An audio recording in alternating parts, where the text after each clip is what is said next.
Chapter 2 shloka 22। हम कृष्ण भगवान जी से प्रे करेंगे कि हम चैंटिंग ऑफर किए कृष्ण भगवान जी को, ये क्लास ऑफर की, सब कुछ ऑफर किया कृष्ण भगवान जी को। चलिए श्लोका 22। तो श्लोका 22 इम्पोर्टेंट श्लोका है।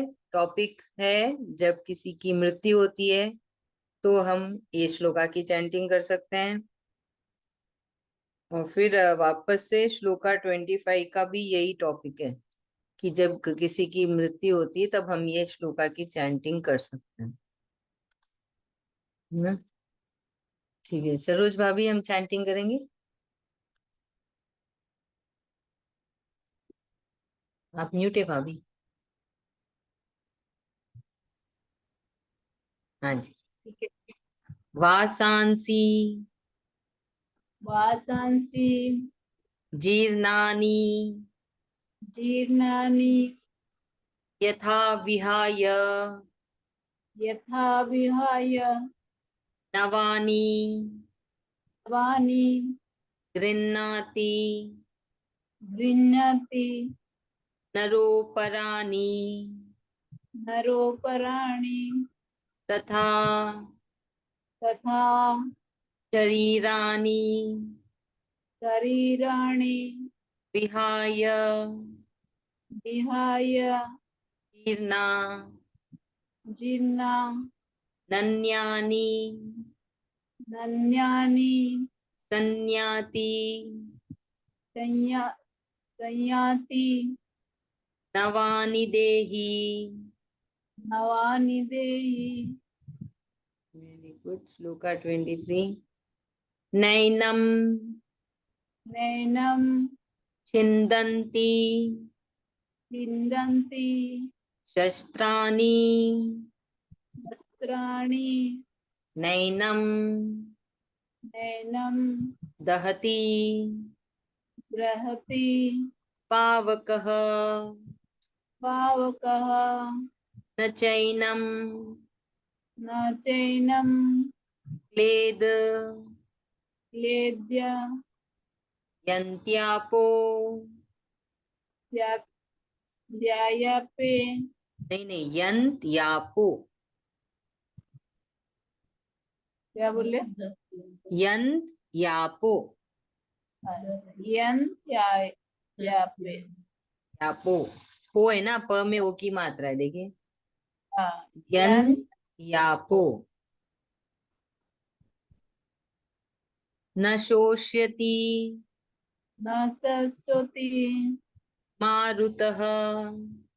मारुतः 24। अच्छेद्यो अच्छेद्यो यमदाद्यो यमदायो यमक्लेद्यो मकेत्यो शोष्य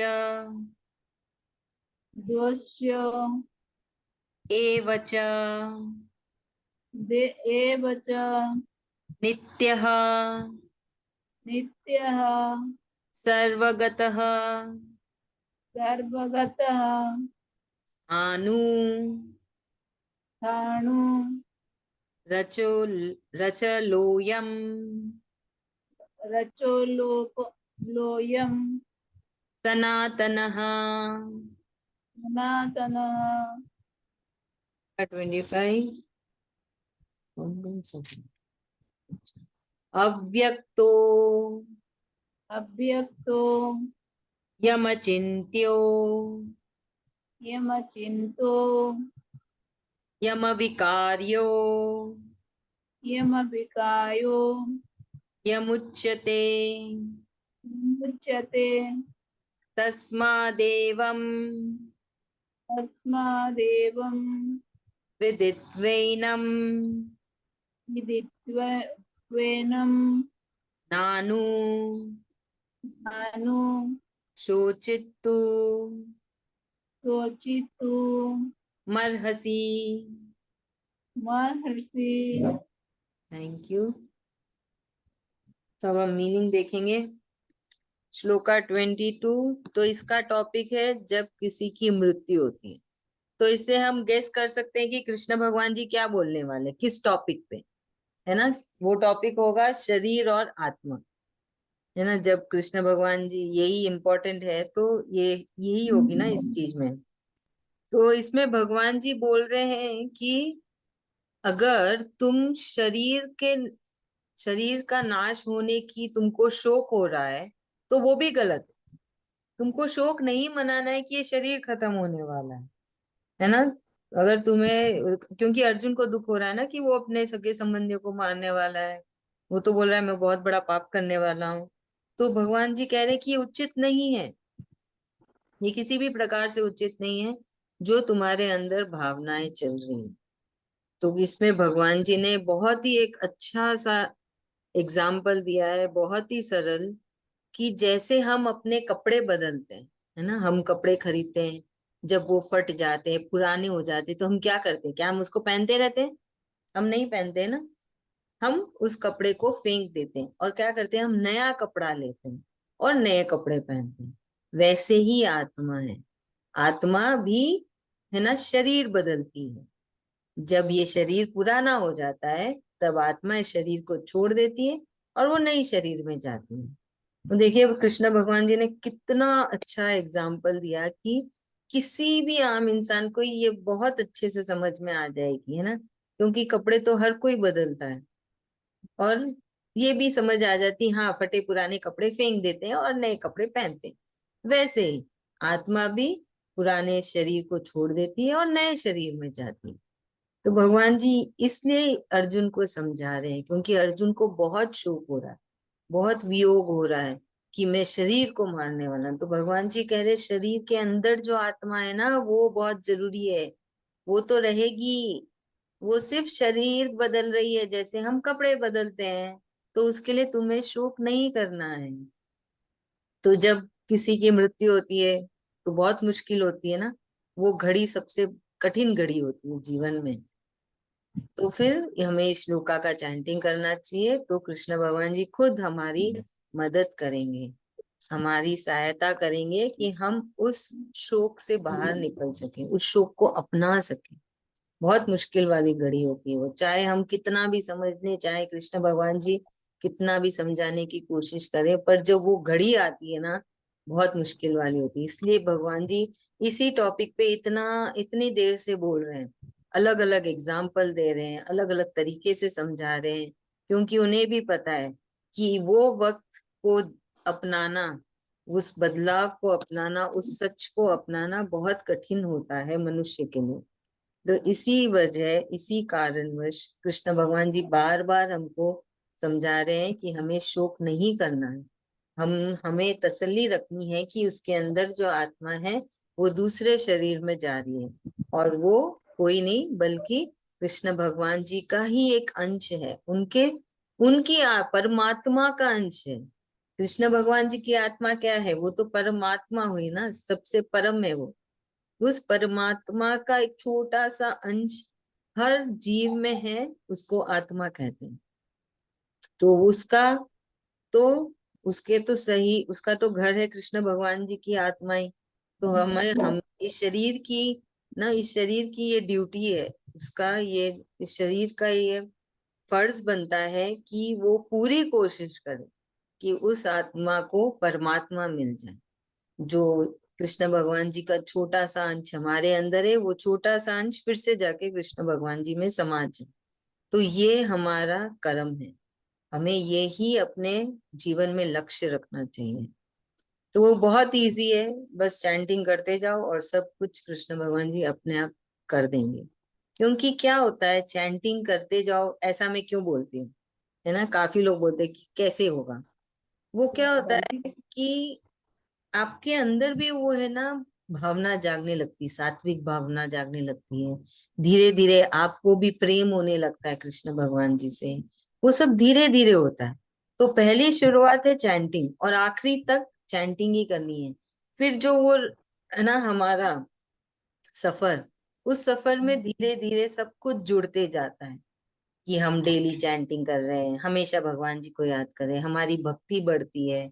भक्ति क्या है, हमारा प्रेम, हमारा प्रेम कृष्ण भगवान जी के लिए बढ़ता है, विश्वास बढ़ने लगता है, अच्छी अच्छी चीजें होने लगती है ना। वो धीरे धीरे उस सफर में सब कुछ जुड़ जाता है। तो चैंटिंग तो सबसे सरल है, बहुत इजी है। सिर्फ दिन का 20 मिनट दो और पूरा आजीवन, आपका जीवन छोड़ो, आपके जो नीचे हैं, आपका जो परिवार है, आपका, आपके जो हमसे जो छोटे होते हैं, उनका जीवन भी बहुत सुधर जाता है, बहुत फर्क पड़ता है। पूरे परिवार में बहुत असर, अच्छे असर पड़ते हैं, बहुत पॉजिटिव रिजल्ट्स आते हैं। तो जो जुड़े हुए हैं, जो चैंटिंग कर रहे हैं मेरे साथ, मतलब जो क्लासेस में आ रहे हैं, कोई कोई 3 साल से आ रहा है, कोई 1 साल से आ रहा है, तो उनके खुद के जीवन में बहुत बदलाव आया है। सिर्फ उनके जीवन में भी नहीं, उनके पूरे परिवार के। तो कितने फायदेमंद है ना। आप अकेले 20 मिनट चैंटिंग करोगे और आपसे जुड़े सब कोई, सभी के लिए अच्छा होगा। तो इसलिए बार बार चैंटिंग कर दे रही है ना सरोज भाभी। चलिए एक्सप्लेन करिए। आप म्यूट है भाभी।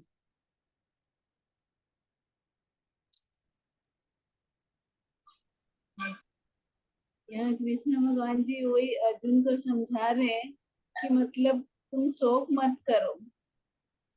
वो अर्जुन डर रहे हैं ना कि मतलब इस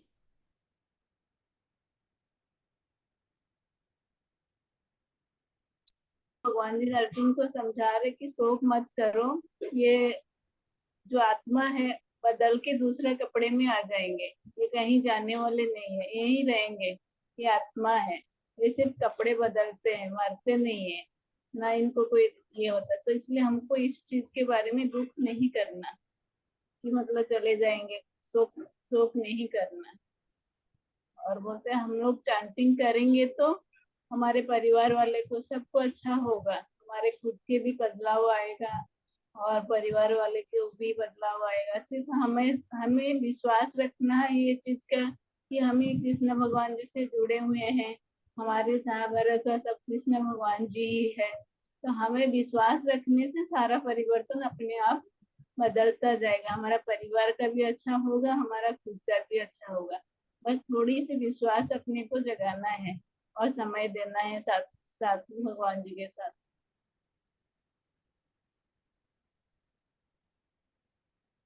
थैंक यू भाभी, थैंक यू सो मच। बी श्लोका 23, कृष्ण भगवान जी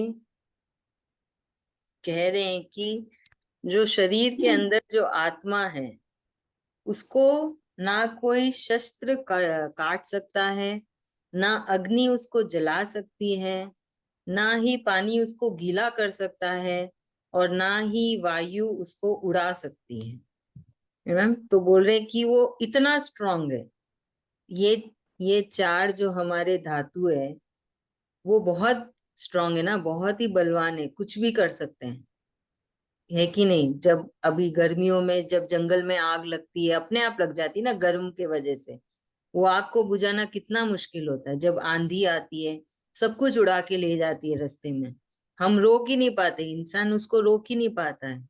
जब समुन्दर में आता है तूफान, सुनामी, जब चेन्नई में आया था कुछ सालों पहले, कितने लोगों की मृत्यु हो गई थी, इंसान कुछ नहीं कर पाया। तो सोल जो हमारे अंदर जो आत्मा है, वो उससे भी बहुत ज्यादा, है ना, बलवान है, बहुत ज्यादा शक्तिशाली है। क्योंकि ये चार, क्यों कृष्ण भगवान जी ने इन चार नाम के, चार ही चीजों के नाम बोले, क्योंकि ये बहुत बलवान है, इंसान इसको कंट्रोल में नहीं कर सकता है, इंसान इसके अंडर ही रहता है। तो भगवान जी बोल रहे हैं कि आत्मा उससे ऊपर है, आत्मा इन सब चारों धातु से ऊपर है। और इसलिए है ना, भगवान जी आत्मा की, है ना, खासियत बता रहे हैं कि वो क्या है ना। ये चार चीज से हर इंसान डरता है, पानी से, अग्नि से, हवा से, और अष्ट शस्त्र से, है ना, क्योंकि हम मर सकते हैं ना। अभी तो तलवार वलवार मिलेंगे नहीं, पर बंदूक से। तो हम इन सब से डरते हैं, दूर रहते हैं ना, कि पता है ये बहुत ज्यादा खतरनाक होते हैं, अगर हमारे काबू में नहीं आए तो फिर इंसान मर जाएगा। तो कृष्ण भगवान जी बोल रहे हैं आत्मा इससे भी परे है, ऊपर है, परम है। ये चारों धातु आत्मा का कुछ नहीं कर सकती है। तो कृष्ण भगवान जी बस हमें कोशिश कर रहे हैं कि कैसे तो भी हम समझ जाएं इस चीज को, और हम शरीर को महत्व नहीं देके आत्मा की तरफ ध्यान दें। आत्मा के लिए क्या सही है हम वो करें। जब हम वो करते हैं तो शरीर का भी अपने आप ध्यान ना कृष्ण भगवान जी रखते हैं। शरीर को भी सारे सुख देते हैं। चाहे वो बोले कि तुम ये इसकी आशा मत करो कि तुमको क्या मिलेगा, पर फिर भी वो पूरा ध्यान रखते हैं शरीर आत्मा दोनों का। तो यही कृष्ण भगवान जी हमको समझाने की कोशिश कर। चलिए सानवी प्लीज एक्सप्लेन करिए। जी। तो इसमें कृष्ण भगवान ने 4 धातुओं का नाम लिया है, पानी, अग्नि, वायु और अस्त्र शस्त्र। तो इसमें आत्मा के बारे में बोल रहे हैं कि आत्मा को कोई भी नष्ट नहीं कर सकता। आत्मा बहुत ताकतवर है, मतलब उसे कोई नष्ट नहीं कर सकता। उसे हम आग में जला नहीं सकते, पानी से बुझा नहीं सकते और उसे मार भी नहीं सकते। तो हमें शरीर को नहीं, आत्मा को ज्यादा महत्व देना चाहिए, क्योंकि आत्मा तो हमेशा रहेगी, बट शरीर एक बार चला गया तो चला गया।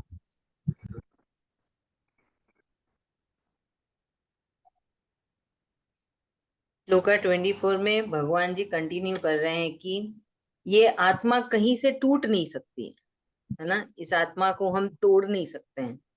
इस आत्मा को ऐसा भी नहीं कि आप गीला करके फिर से सुखा दो, ऐसी भी चीज नहीं है ये आत्मा। ये आत्मा अमर है, हमेशा रहती है ना। तो उसके लिए भी कृष्ण भगवान जी ने एक एग्जाम्पल दिया है। फूलों से हमको खुशबू मिलती है कि नहीं। फूल अगर खिला है उसमें से खुशबू आएगी। वैसे ही कृष्ण भगवान जी बोलते, और वो खुशबू रहती है जब तक वो फूल ना मुरझाए तब तक वो खुशबू दे रहती है ना। तो वैसे ही कृष्ण भगवान जी कह रहे हैं कि ये आत्मा खुशबू की तरह है, वो रहती ही है, कहीं नहीं जाती। इस ब्रह्मांड में है, इस ब्रह्मांड में आई है, तब वो कब जाती है, या तो तुम उसको मोक्ष दिला दो, या तो फिर जब ये प्रलय होता है, जब ये काल खत्म हो जाएगा, तब सारी आत्मा जाके कृष्ण भगवान जी में समा जाएगी फिर से। और फिर जब नया युग स्टार्ट होगा, तब फिर से सारी आत्माएं इस धरती पे आ जाएगी। तो तब तक ये सारी आत्मा कृष्ण भगवान जी में समा जाती है, उनमें लीन हो जाती है। तो ये दो ही तरीका है जब ये आत्मा खत्म होती है इस धरती से, वरना वो इधर ही रहती है, बस शरीर बदलती रहती है, रूप बदलती रहती है, पर कोई ना कोई जीव में रहती है। तो यही कृष्ण भगवान जी समझा रहे हैं कि ये फिर से वही चीज बोल रहे हैं। अगर हम देखेंगे तो इस यही सारी चीजें भगवान जी ने कुछ ही श्लोका पहले बोली थी, अभी फिर से यही बता रहे हैं कि तुम ऐसा नहीं है कि तुम उसको गीला कर दो और सुखा दो, तुम उसको तोड़ दो, है ना, तुम उसको फेंक दो, ऐसा कुछ नहीं हो सकता है। ये आत्मा इन सब चीजों से परे है। और ये बोल रहे हैं, इसलिए भगवान ने खुशबू का एग्जाम्पल लिया, फूलों से जो हमें खुशबू मिलती है, जैसे वो खुशबू हमेशा रहती जब तक वो फूल है, वैसे ही जब तक ये धरती है ये आत्मा हमेशा इधर ही रहेगी। बस अगर हम उसको मोक्ष दे दिए तो बहुत अच्छी बात है, और अगर जब प्रलय हो जाएगा तब ये आत्मा सब कृष्ण भगवान जी में लीन हो जाएगी। तो ऐसा कहा है इस श्लोका में। भाभी आप समझाइए, सरोज भाभी, श्लोका। आज कहीं प्रलय हो जाएगा तो हाँ जी। क्या बोले?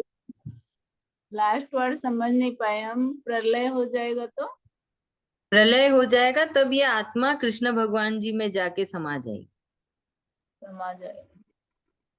तो वही आत्मा के बारे में यहाँ कृष्ण भगवान जी अर्जुन को समझा रहे हैं कि मतलब ये नहीं, ना हम इसे गीला कर सकते, ना सुखा सकते, ना मार सकते, ना काट सकते, ना अग्नि में जला सकते, हमें कुछ नहीं कर सकते। ये आत्मा जो बहुत बलवान है, बहुत शक्तिशाली है, बहुत तेज है।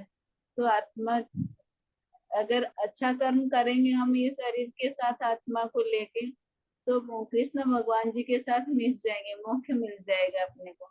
वरना यहाँ बार बार वो जन्म लेगा, कपड़ा बदलता रहेगा। ये अच्छा कर्म करते रहेंगे तो अपने गोधाम में अपना एंट्री हो जाएगा। नहीं तो यही बदलते ही चलता रहेगा यही, कि हमको हम शरीर को होता रहेगा। अच्छा काम करने से ना शरीर को पीड़ा होगा ना कुछ, आत्मा अपने अब भगवान जी के चांटिंग करने में लगा रहेगा, तो अपना ध्यान कृष्ण भगवान जी से जुड़ा रहेंगे अपने। वही बोले तो एकदम सही भगवान, बोले। शोक मत करो, दुखी मत हो, दुखी होने नहीं आया संसार में अपने, सब कहीं पर भगवान जी है ये विश्वास रखते रहो कि अपना वो अच्छा करेगा, ऊपर वाला सब साथ में है, पल पल में साथ है। क्यों भाभी, थैंक यू सो मच। ये तो एकदम सही बोले, चैंटिंग करते रहो दुख भी नहीं होता है। दुख निकट भी नहीं आता, एकदम सही बात बोले। एक चीज मैं ना यहाँ पे करेक्ट करना चाहती हूँ, जो बहुत आम है हम सब में, ऊपर वाला। अब ये ऊपर वाला कौन है? हमारे ऊपर भी तो कोई रहता है, घर के ऊपर। कृष्ण भगवान जी है ऊपर वाले। ये सब हमको करेक्ट करना है ना? जो हम कहते हैं ना ऊपर वाला, कौन ऊपर वाला? इसके ऊपर है ना, मैं आपको एक स्टोरी बताती हूँ, मैंने भी किसी से सीखी कि है ना, ऊपर वाला बोले तो जैसे है ना, द्रौपदी का चीरहरण होता रहता है ना? कृष्ण भगवान जी तो पांडवों के साथ हमेशा साथ में ही रहते हैं, 5 पांडव, द्रौपदी, कुंती, सबके साथ। पर फिर भी द्रौपदी का चीरहरण हरण हुआ, काफी लंबा चला। क्योंकि क्यों इतना लंबा चला? क्योंकि द्रौपदी कृष्ण भगवान को बुला पुकारने की जगह पे क्या बोल रही थी? द्वारकाधीश। वो पुकार रही थी, हे द्वारकाधीश मेरी मदद करो। कृष्ण भगवान जी तो दरवाजे पे खड़े थे। फिर वो द्वारका गए, द्वारका से द्वारकाधीश बन के आए, फिर द्रौपदी की मदद की। तो ये कैसे? फिर द्रौपदी ने पूछा, सब कुछ खत्म हो गया, फिर द्रौपदी ने कृष्ण भगवान जी से पूछा, इतना वक्त क्यों लग गया आपको मेरी मदद करने में? तो भगवान जी बोले, तूने तो मुझे द्वारकाधीश करके पुकारी थी, द्वारकाधीश द्वारकाधीश, तो मुझे द्वारका जाना पड़ा।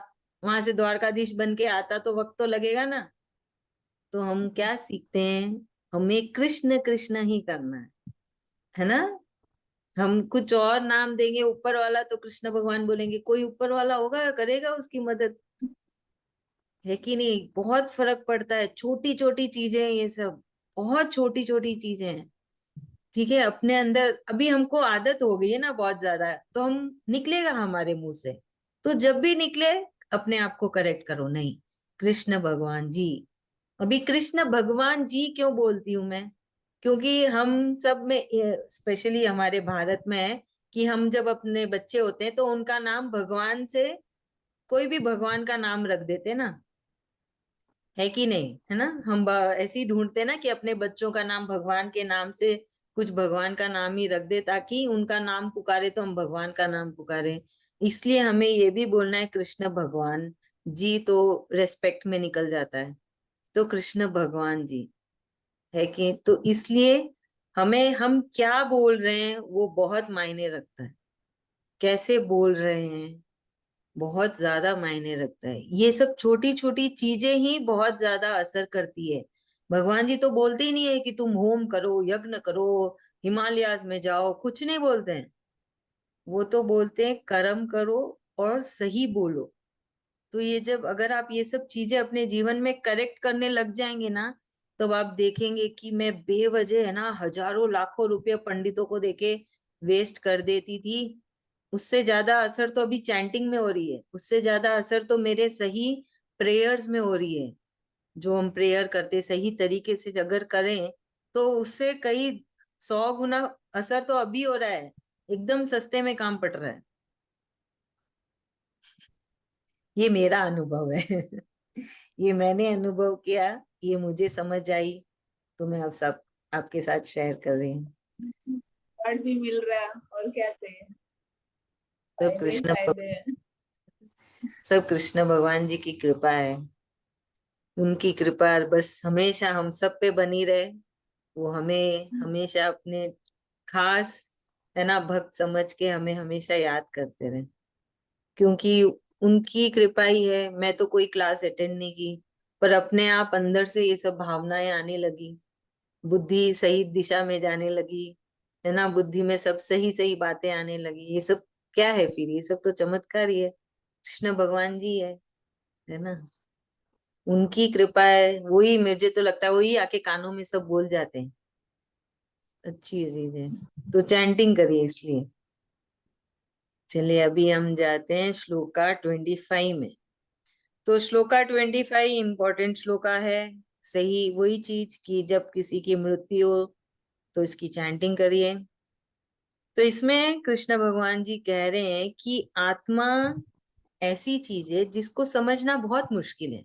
जैसे कृष्ण भगवान जी को समझना बहुत मुश्किल है। क्योंकि मुश्किल क्यों है? क्योंकि वो इतने ना, उनका बहुत ज्यादा ना वो है विस्तार, उनका रूप अनेक है। वैसे ही आत्मा को समझना मुश्किल है, क्योंकि एक तो हम उसको देख नहीं सकते, हम उसको छू भी नहीं सकते, वो एक एहसास है। तो ऐसी चीजों को इंसान को समझना बहुत मुश्किल है ना, क्योंकि हम देखते हैं, समझते हैं, ठीक है, जब तक हम नहीं देखें तब अब तक हमको विश्वास भी नहीं आता है। तो इस वजह से आत्मा को समझना बहुत ज्यादा मुश्किल है। और बोल रहे हैं कि आत्मा को कोई बदल नहीं सकता है, इसको कोई कुछ भी नहीं कर सकता है। तो कृष्ण भगवान जी बोल रहे, जब मैं तुमको इतना कुछ समझा चुका हूं, जब तुमको समझ में आ गई है कि क्या शरीर है और क्या आत्मा है, फिर तुम क्यों शोक मना रहे? क्या तुम शोक मना, ये क्या अब ये शरीर शोक मनाने लायक है ना? क्योंकि हमको पूरी ज्ञान दे दिए भगवान जी ने, तो कि क्या है आत्मा, क्या है शरीर, क्यों शरीर के हो, क्यों हमें शरीर का शोक नहीं मनाना चाहिए, क्यों हमें आत्मा पे ध्यान रखना चाहिए। तो कृष्ण भगवान जी ने कहा, जब मैंने पूरी ज्ञान दे दी तुमको, पूरी जानकारी दे दी, तो अब तुम बताओ कि क्या तुम इस शरीर पे शोक मनाने लायक हो क्या? ऐसा कृष्ण भगवान जी कह रहे हैं। Saanvi, come on explain.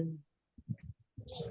तो इसमें कृष्ण भगवान वापस आत्मा के बारे में कंटिन्यू कर रहे हैं। बोल रहे हैं कि आत्मा को समझना बहुत मुश्किल है, क्योंकि हम उसे देख नहीं सकते हैं, समझ नहीं सकते, छू नहीं सकते, फील नहीं कर सकते। तो वो उसे समझना बहुत मुश्किल है आत्मा को।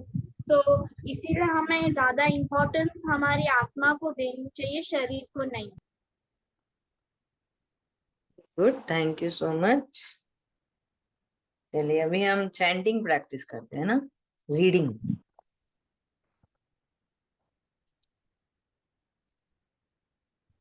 श्लोका 22। सरोज भाभी आप पढ़िए, मैं देखती हूँ, अगर कोई कुछ होगा तो मैं हाँ आपको करेक्ट करूंगी। हाँ।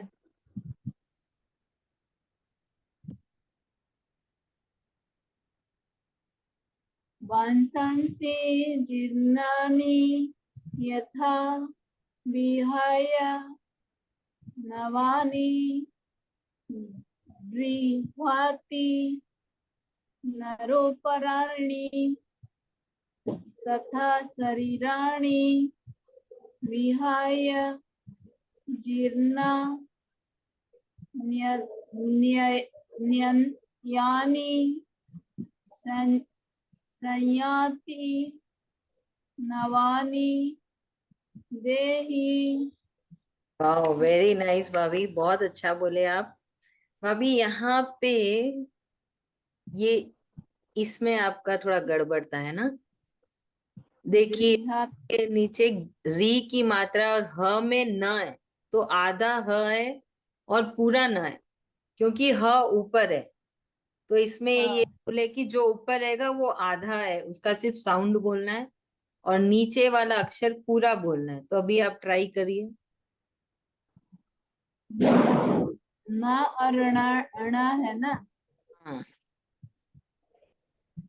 ग्री ग्री गृहणी गृह गृहण ना, गृह्णाति है।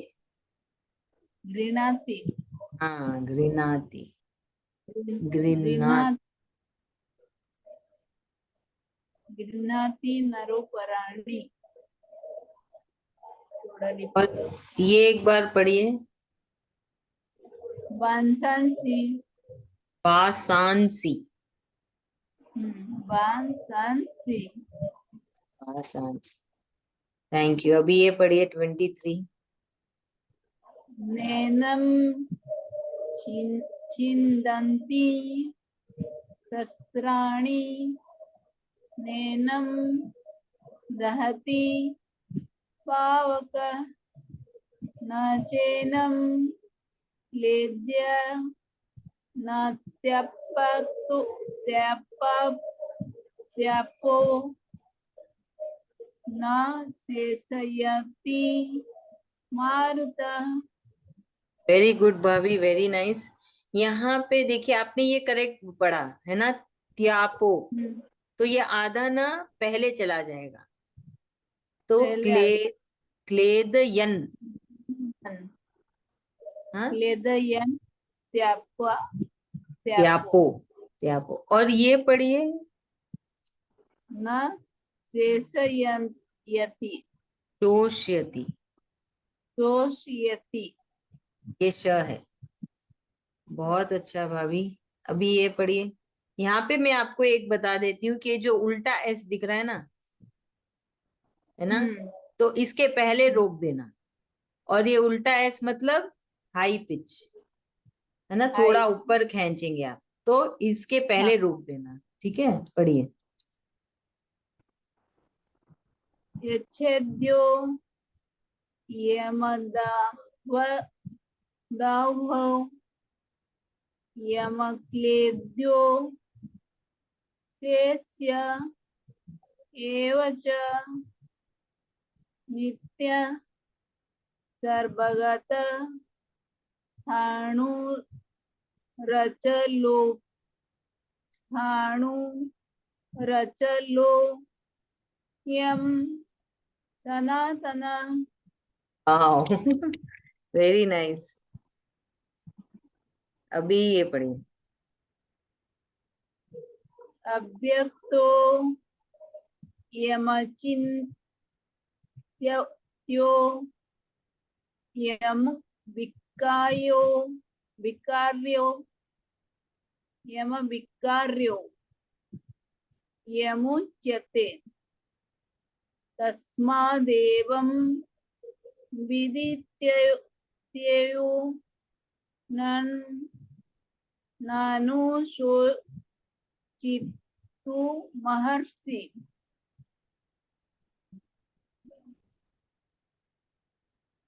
ये फिर से बोलिए। नानु शोचितु महर्षि। मरहसी, महर्षि। मरहसी।